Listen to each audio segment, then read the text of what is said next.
Before we start, let me ask you something.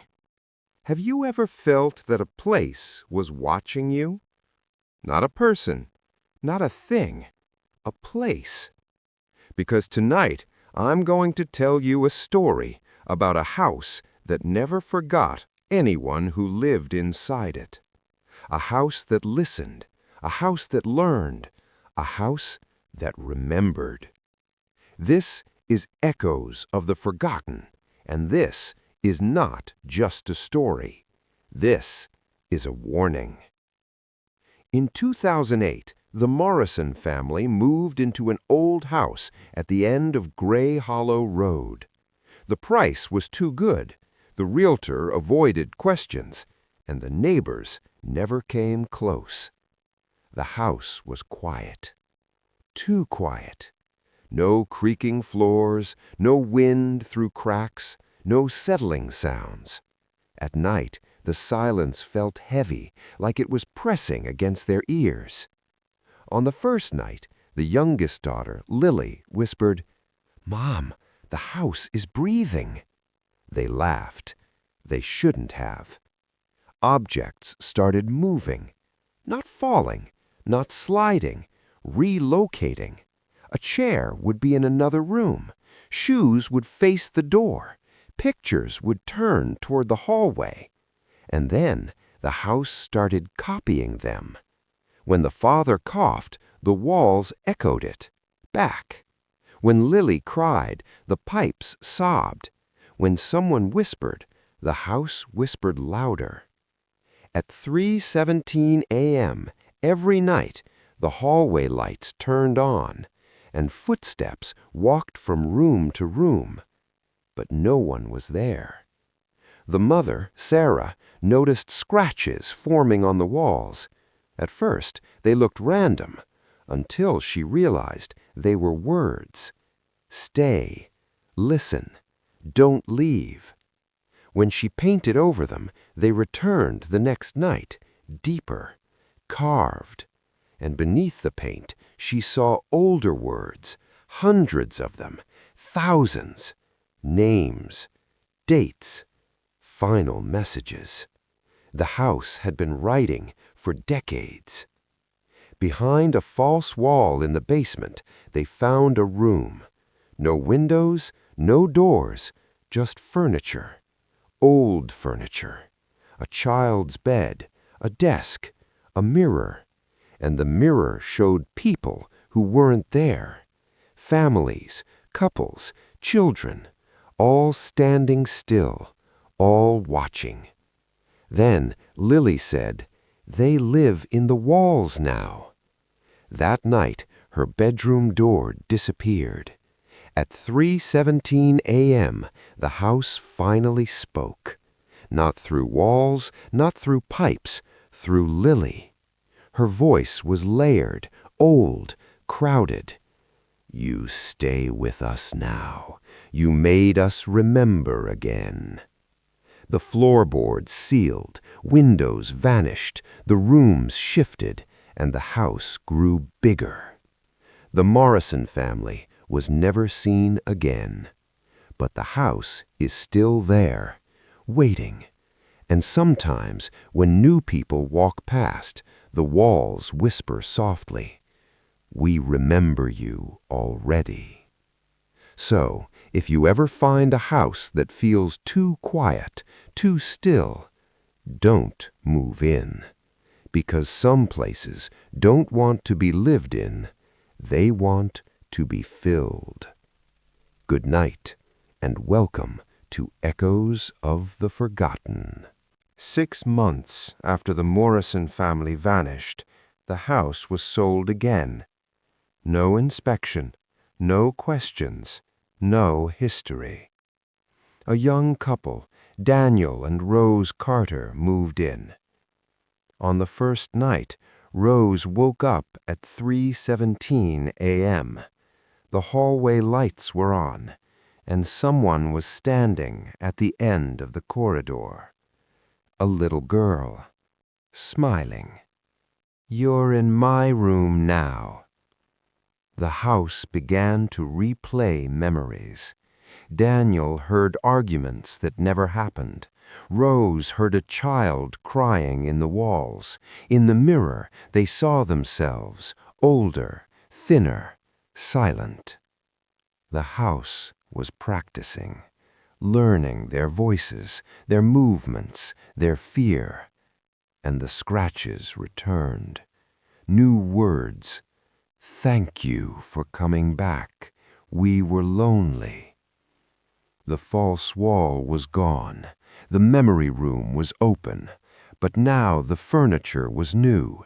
Their furniture, their bed, their clothes, their photos.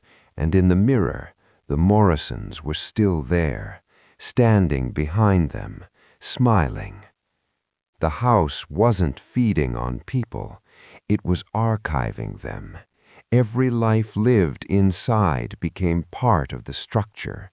Walls made of memories, floors made of footsteps, ceilings made of last breaths. And the more people lived there, the more alive it became. One morning, neighbors saw the front door open. The house was empty again. But inside the walls, new voices whispered. Daniel, Rose, Lily, Sarah, the father, all together. And the house waited. Because somewhere, right now, someone is looking at a house that feels too quiet. And the house already remembers them. Good night, and welcome back to Echoes of the Forgotten. In 1891, Gray Hollow Road didn't exist. There was no neighborhood, no families, no houses, only land and one man. His name was Elias Crow. He was a carpenter hired to build a home in the middle of nowhere for a family that never arrived. Weeks passed, months passed. Elias stayed. He slept inside unfinished walls, ate alone, talked to himself, and the land listened. Elias began hearing answers. At night, when he spoke, the walls echoed back his words, changed. "You're not alone," they whispered. The house wasn't finished, but it was already listening. When Elias cried, the floor trembled. When he laughed, the beams creaked. And when he begged for company, the house remembered. One winter night, a woman appeared at the door. No footprints, no horse, no sound. She said she was lost. Elias let her in. She never left. When morning came, only her voice remained. In the walls, in the ceiling, in the breathing of the house. Elias realized the truth too late. The house learned how to keep people.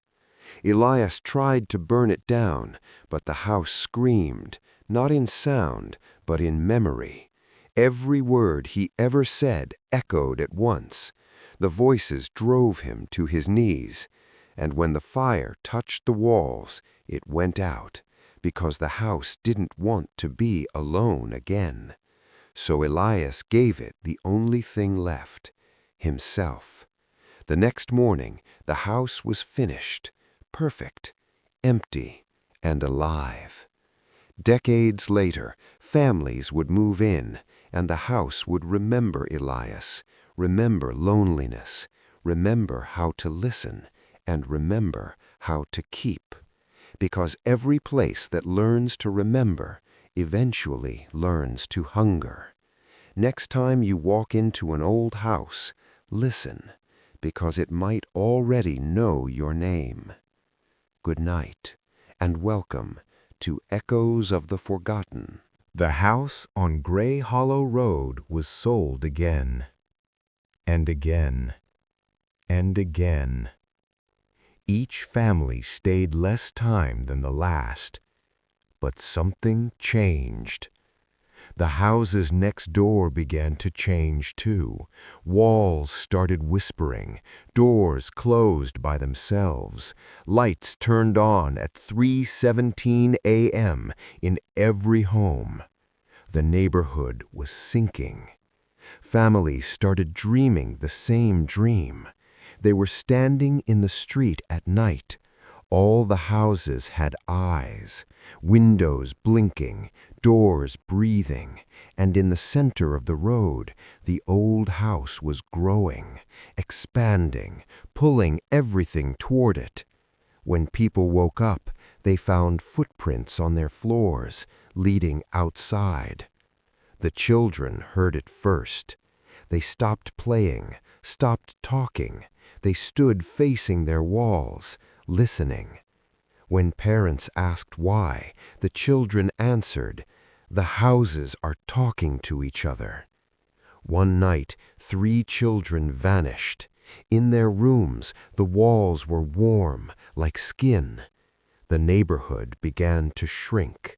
Houses disappeared, not collapsed, not destroyed, just gone. In their place, empty land. But the voices stayed, floating in the air, and the old house stood taller, wider, older. One morning, only one house remained, the original. The street ended there. No road, no signs, no neighbors, just silence. And the house breathed deeply, full, because it had learned something new. It didn't need families anymore. It needed space. And somewhere, right now, a quiet street is listening. Good night, and welcome to Echoes of the Forgotten. The house on Gray Hollow Road was sold again, and again, and again. Each family stayed less time than the last. But something changed. The houses next door began to change too. Walls started whispering, doors closed by themselves, lights turned on at 3:17 a.m. in every home. The neighborhood was sinking. Families started dreaming the same dream. They were standing in the street at night. All the houses had eyes, windows blinking, doors breathing, and in the center of the road, the old house was growing, expanding, pulling everything toward it. When people woke up, they found footprints on their floors, leading outside. The children heard it first. They stopped playing, stopped talking. They stood facing their walls, listening. When parents asked why, the children answered, "The houses are talking to each other." One night, 3 children vanished. In their rooms, the walls were warm, like skin. The neighborhood began to shrink. Houses disappeared, not collapsed, not destroyed, just gone. In their place, empty land. But the voices stayed, floating in the air. And the old house stood taller, wider, older. One morning, only one house remained, the original. The street ended there. No road, no signs, no neighbors, just silence. And the house breathed deeply, full, because it had learned something new. It didn't need families anymore. It needed space. And somewhere, right now, a quiet street is listening. Good night, and welcome to Echoes of the Forgotten. No one remembers how they got there. People who find the house only remember walking and then standing at the door. Inside, everything is familiar. Your furniture, your photos, your smells, but older, dusty, as if the house has been waiting for you for a long time. The door closes gently behind you. The lock clicks once. That's enough. Every room belongs to someone who lived before. A bedroom filled with children's drawings that move when you look away. A kitchen that smells like a meal that was never finished. A hallway that grows longer every time you walk it. And inside the walls, breathing, thousands of breaths, all together. The house doesn't scream, it whispers in your voice, in your memories. It tells you things only you know. It thanks you for coming because the house is not hungry anymore. It is complete, and now it wants to sleep. The house was never alive. It was a grave made of memories, a place where loneliness learned how to grow. Every person who entered added a room. Every life added a wall. And now there is no space left except one, yours. The final room has no windows, no doors, just a mirror. And when you look inside it, the house looks back, because the last memory it needs is you listening. This story is over, but the house remains. And if you felt something while listening, if the room around you feels quieter, then the house heard you too. Good night, and welcome to Echoes of the Forgotten.